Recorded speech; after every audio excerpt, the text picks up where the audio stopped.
Hello, magandang umaga sa inyong lahat dyan at sa mga viewers. Yan, at iyan natin tong binibenta si kumparing Joel.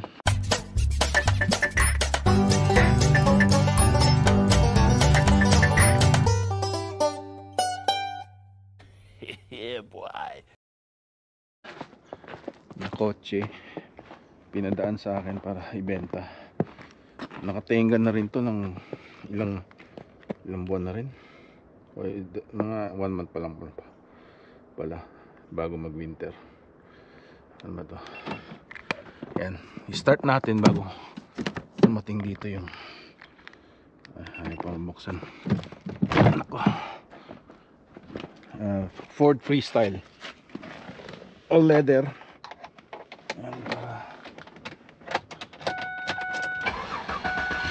Pag dumating, warm up na siya.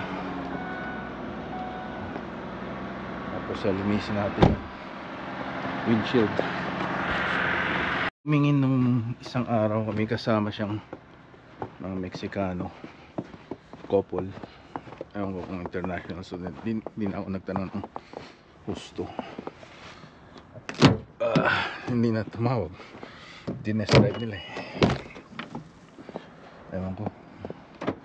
2005 Freestyle, top of the line nun. Tapos siguro yung may narinig na tunog eh. Baka dahil doon. No brush. Yan. Nag snow kagabi. Yan, kailangan naman tayong mag shovel. Sa mga nagsho-shovel dito, no, may mga na-hospital at merong mga na heart attack. So sa mga medyo wala yata masyadong nag-exercise, no? Tsaka yan, iwas na dito pag sa Canada.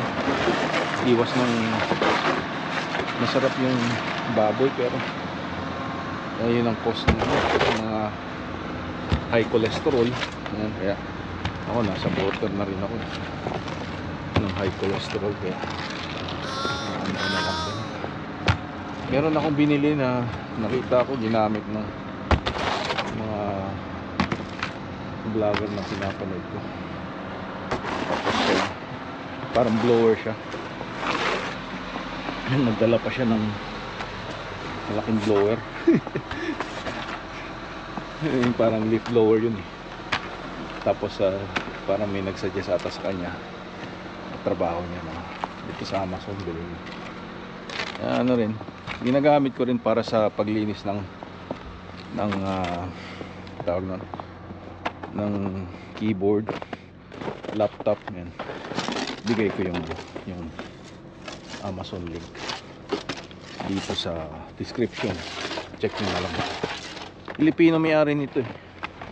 Mga international student na sabi ni paring Joel eh, ano daw, upgrade sila ng brand new na pickup. Toyota siguro. Yung gusto ko rin Toyota eh, kasi mahal. Tsaka ang hirap pagkabago, kasi ang sakit pagka medyo na-scratch. May na-scratch, tsaka may UP dent. Siyempre ang sentimento mo sa pickup truck is harabas, pangharabas, diba? So gusto kong pickup truck siguro yung mga second hand na mga Toyota, ganyan, para kahit man ma-dent o ay hindi masakit sa loob. Kasi kung brand new, sakit sa loob dahil nga brand new eh. Kaso yung hindi magandang investment tingin ko dito sa mga ginagamit mo, syempre hindi lang investment, necessity rin, need. Pero syempre isipin mo rin kung ibenta mo na pagka nagamit mo na at gusto mo mag-upgrade or what not. Kung yung ang resale value is more or just enough para makover yung binayad mo nung una. So yun yung na-find ko sa mga Honda, Toyota, Japanese car, no? Medyo mahal siya ng konti, pero yung resale value niya is better than the other brands, the other manufacturer like Ford. Although Ford has a good F-150 truck, no? Saka yung mga Mustang nila, but yung mga Mustang nila ngayon, I think it's purely electric. So yan, yan, pa warm up natin para one click pagka yung inano natin, ini-start pag andyan na yung ating buyer, potential buyer, at maglilinis ako ng ano rito, ng driveway para yan, may mga snow, pero sa ilalim baka may black ice ba. Yan, marami na rin nagbablog na yun, sa Edmonton ng tungkol dito, same latitude ng Prince George yan, yung Edmonton. Ano rin ako dun, nakatira din ako dun ng isang taon at kalahati ng 2011 and 12 bago ako lumipat dito sa Prince George ng 2013. Yan, it's 2024 na, 2025 ma in matter of days. So December 50. Yan. So, tapos ngayong bago magpasko, punta tayo ng anong tawag nito, ng Vancouver. Doon tayo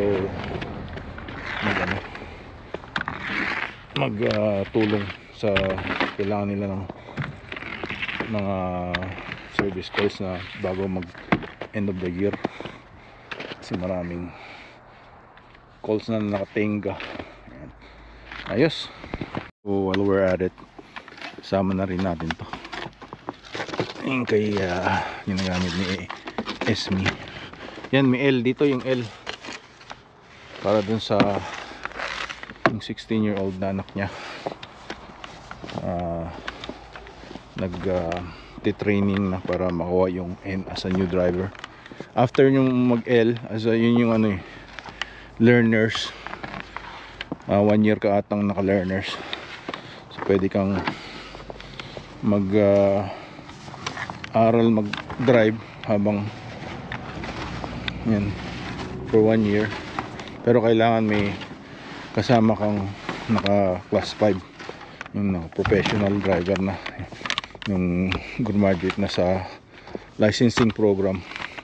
Pero bago lang yan, licensing program, nung tandaan ko ng kapanahunan ko, ano lang learners, tapos graduate na agad after mo 1 year. Wala nang mga new driver, pero mas maganda ata yung ngayon kasi alam mong kung sino yung mga new driver, kasi naka N nilalagay sa likod ng kotse para alam din ng mga pulis kung sino yung mga new driver. Ito yung ganda, yung ano dyan, yung F-150 na for sale. Hindi ko na tanong magkano kaya.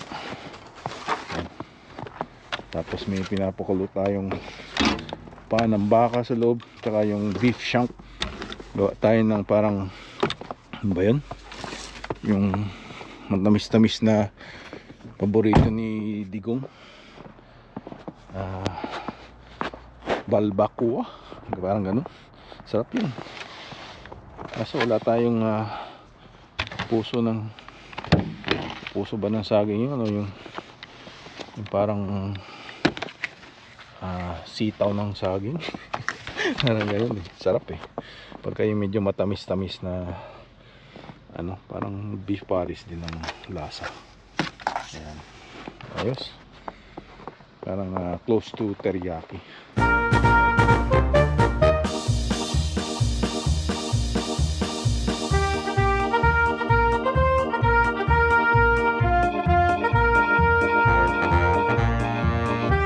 Ayan, dito sa south, sa north, kailangan mo ng ganitong klaseng pala, yung tinutulak lang kasi, at saka yung shovel din pwede rin. So mas madali ito eh. Nakuha ko lang to eh, yung namigay bago after ng winter. May mga madaming nag-ano, gusto nilang alisin sa garahe na siguro nila, kaya binigay na lang. Tingnan ko naman, ayun lang, merong mga rust etik dito, kaya nilagyan ko ng ano siya, tawag tape, duct tape, para hindi ko mahawakan yung rust. Ayan, tayo.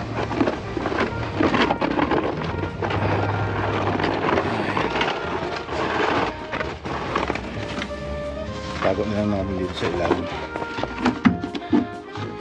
Okay na yun. Ayos.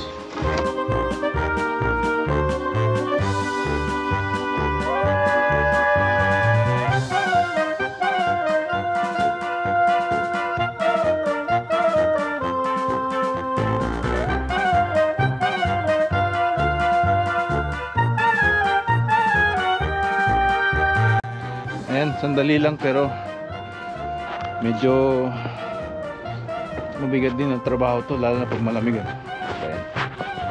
Mga vlogs, gawa tayo ng version natin ng balbakwa. May ano, cow's feet. Ayan. Tapos nilagyan natin leek, onion, bawang, at saka may nilagyan tayo beef shank, tanglad, yung tawag ito,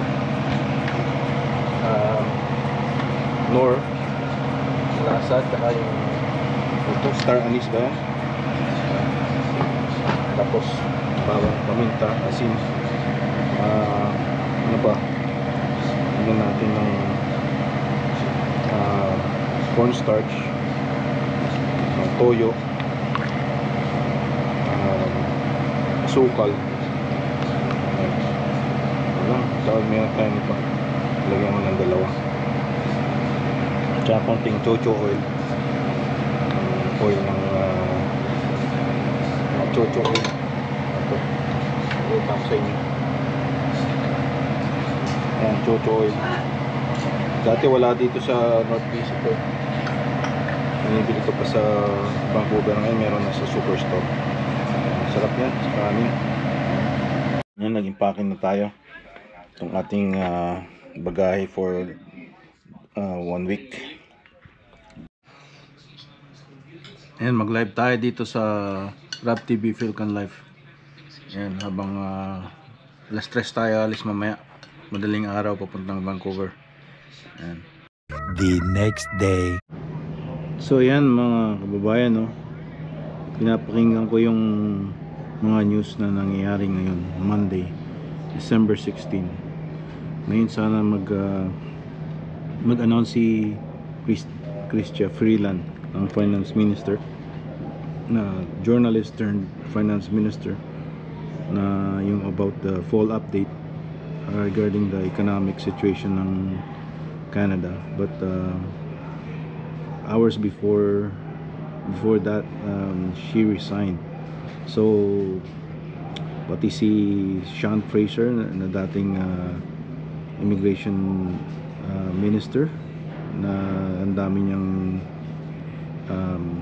inano ng mga student visa, puntang mga international student dito, tapos naging housing minister. So sa dami ng international student na pinapunta niya, so may housing crisis, so bigla namang siya yung naging housing minister, no? So it's just parang ginawa niyang problema, tapos siya magiging magsosolve. Pero before that, for personal reasons daw, he resigned, si Sean Fraser. So si Mark Miller ang current Minister for Immigration. So siya yung naglilinis ng mga kaguluhan yun. So si Justin Trudeau, ano rin siya, asking, Pierre Poilievre is asking him to resign, or he can do a no confidence vote ni Jagmeet Singh, but sabi ni Jagmeet Singh, all options are optional. So it doesn't really say sa interview niya na no confidence vote, no. So because he's waiting for his pension, so just give him his pension and just get rid of him too, right? So yun dapat. So ano nang nangyari na dito, no? Kapaskuhan pa naman, and on my way to Vancouver. So I don't know, yung 250 GST check na for Canadians that are entitled to have it kung nagtrabaho ko ng 2023 ay parang mapuput on shelf, no, put on hold. Tapos si Pierre Poilievre, inaan nila yun na bakit, at saka si Jagmeet din, bakit yung mga nangangailangan hindi binigyan ng 250 check. So yun, ano sila, ang gulo ng nangyayari sa politics, Canada and Philippines.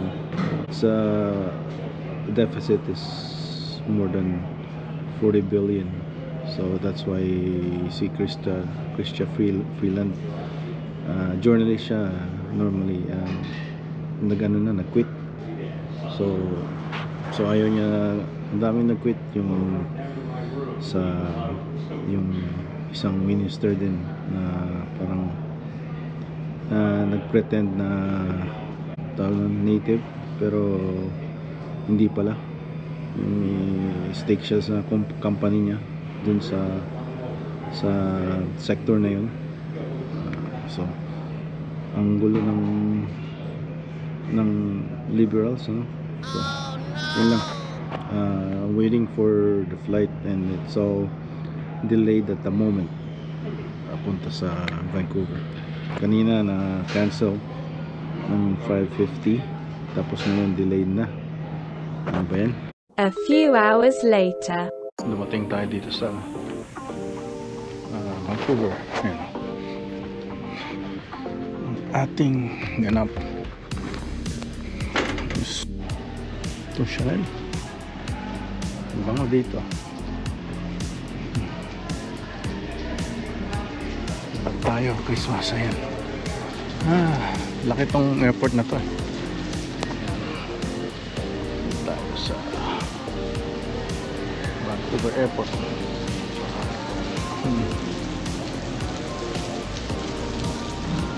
Yes.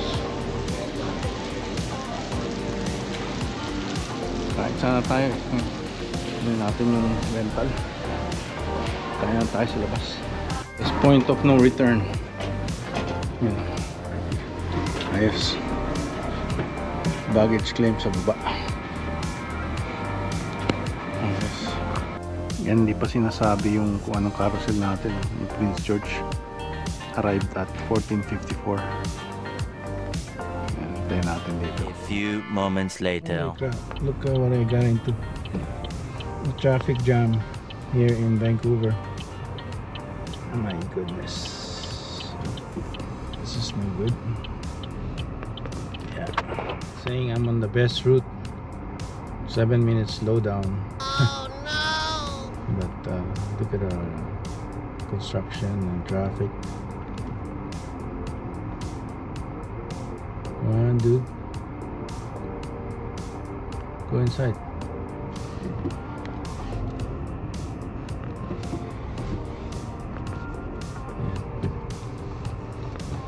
Audi. Yes, balik na naman tayo sa traffic jam dito. Kaya umalis tayo ng Toronto para wala ng traffic. Pinapunta naman tayo dito. Christmas season pa. Hanggang daming shoppers. Ayaw ko eh. Bottleneck tawag dyan. Bottleneck. Vancouver.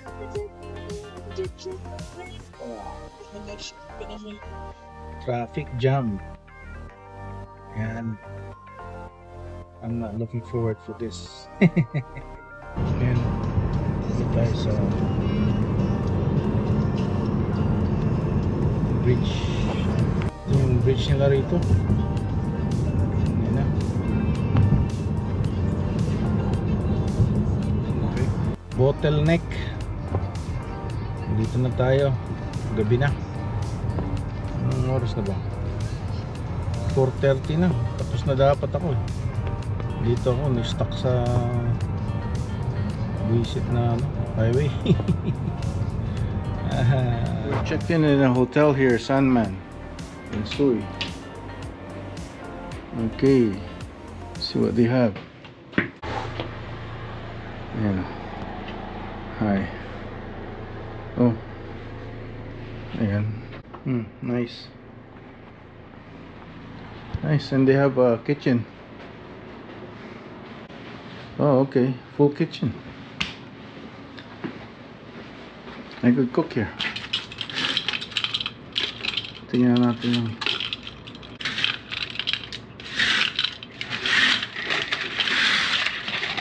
traffic. Oh my god. Oh my god. I don't want to be in there. They have this thing.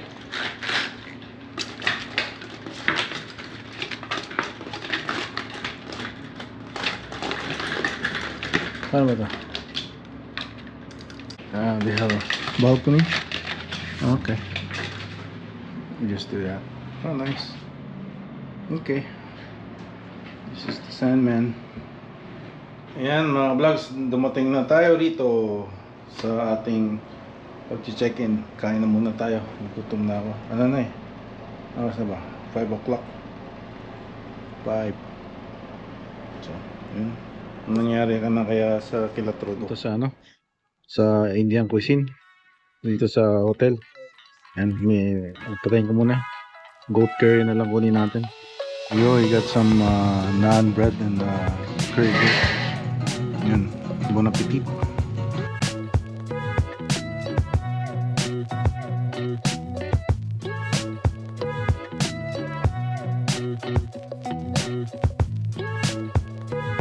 So we're back here at the hotel.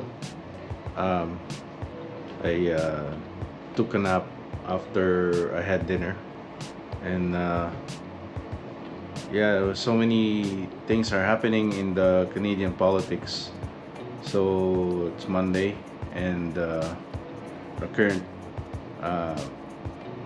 Minister for Finance on Prime Minister Trudeau's cabinet ay nag-resign. Naku, anong nangyayari na? So, ayun o, nag-aalisan na yung mga tunay na kakampi dapat ni Prime Minister Trudeau. So, so much things are happening around the politics, and if you think about it, I don't know what this world is going into. At na lang, no? Sa Seoul, kung yung mga na-impeach yung president ng South Korean Prime Minister. Sa Pilipinas, ini-impeach si VP Sara Duterte because of some political enemies trying to get rid of her para sa next election. There's a senator election this coming May of 2025, and yung nangyayari ngayon sa Canadian politics is na-trigger din ng yung pag-announce ni Donald Trump ng 25% tariff on his first day daw eh. Yung tariff i-ano daw niya sa Canada, yung mga importers from his country is i-25% tariff niya. So yung mag-export from Canada, yeah, I think they're gonna pay 25% more, which is passed down to the consumer. So it's gonna be expensive for both parties, right? Americans, because they're gonna pass it down to the consumers. So they're trying to do that. So locally sa US, yung mga nag-i-import ng products, they're gonna try to do produce locally, so it can stimulate local jobs and local economy, right? So ganun din ang Canada. They're trying to trade. There's gonna be a trade war going on. So yung mga sinisend out na magta-tariff din sila. So yung kung say yung US, they're gonna say, oh, yung mga sinisend nyo dyan na aluminum, yan, steels, it's gonna be 25% tariff. So yung US na nag-import from Canada, yeah, I think he's gonna pay more, 25% tariff, which is passed down to his customers, right? So which in a way yung apektuhan talaga ang economy ng both, right? So just both ways is gonna be a devastation. So yun lang, at we'll see what's gonna happen sa ating economy dito sa Canada, and yung ating inaantabayanan sa Pilipinas na yung kay VP Sara Duterte this coming 2025. Yun, hopefully we'll go support her and fight corruption in the Philippines. And dito rin na may corruption din dito sa Canada about current Prime Minister. So yun na muna, at see you next. Bye.